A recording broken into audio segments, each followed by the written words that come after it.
In the name of the Father, and of the Son, and of the Holy Ghost, amen. As you and I walk into 2026, let us beware that we not walk also into the besetting era, which is called modernity.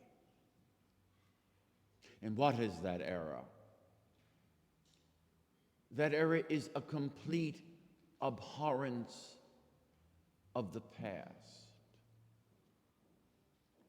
Modernity, for its credo, holds that everything that is new, only that which is tomorrow, is constantly better than anything that happened yesterday. Its major precept is the past is irrelevant. Only the future matters.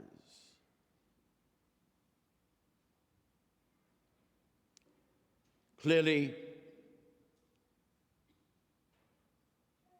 human wisdom, as well as Mother Church, proclaims this modernity to be a lie. In order for us to discuss it intelligently, I would like to frame it within the motto that was born on the Episcopal coat of arms of one of the great archbishops of the 20th century. And that motto was, "Our future is the past." What do we mean by the past? The proper meaning of that would be all the accumulated wisdom that Western civilization has provided us in its philosophy, in its literature, in its music, in its art, in its painting, in all that made it so worthy of being cherished and embraced. Indeed, this love of the past ought to inform every step that man and civilization makes in the future. Or else we become like men without musculature or flesh, which is clearly an anomaly. And so William Faulkner, that great American Southern novelist, aptly said when he won an award for literature, "The past is not dead.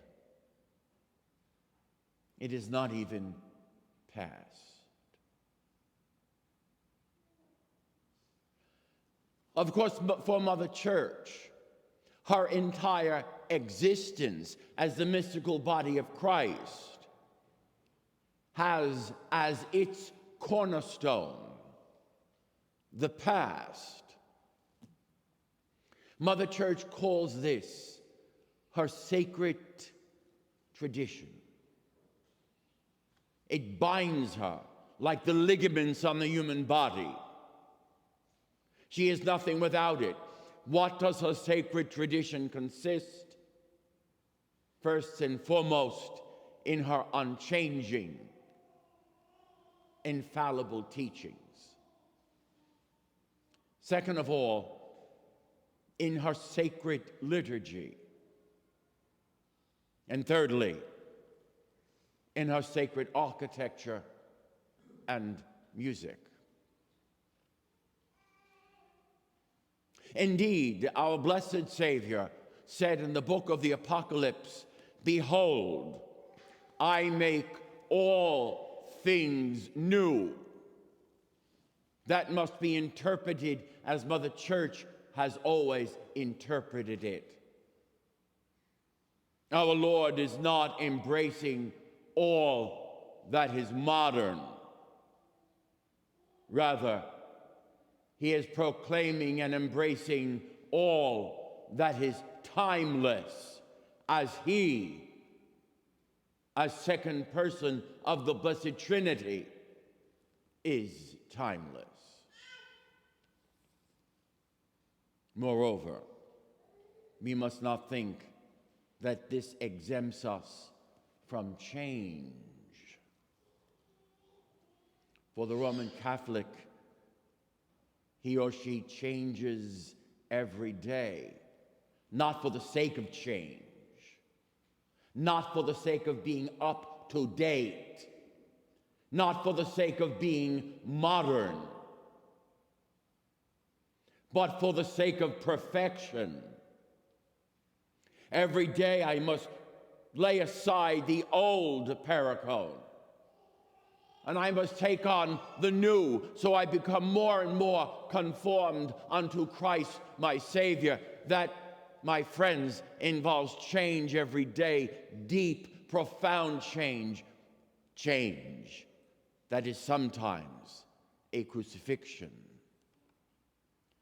But it is change so that I may become conformed to the changeless Son of God.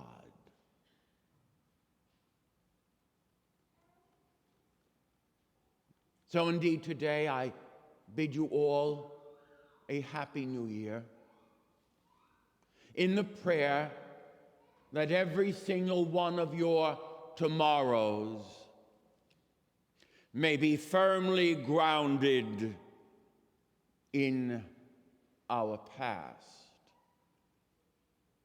Otherwise, how will we be faithful to our Lord when his apostle to the Gentiles proclaims in his epistle to the Hebrews, Jesus Christ is the same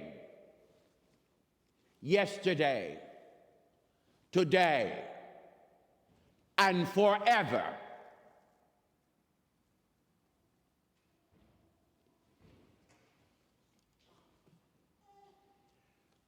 God bless you. Join the faithful and download the Sensus Fidelium app today.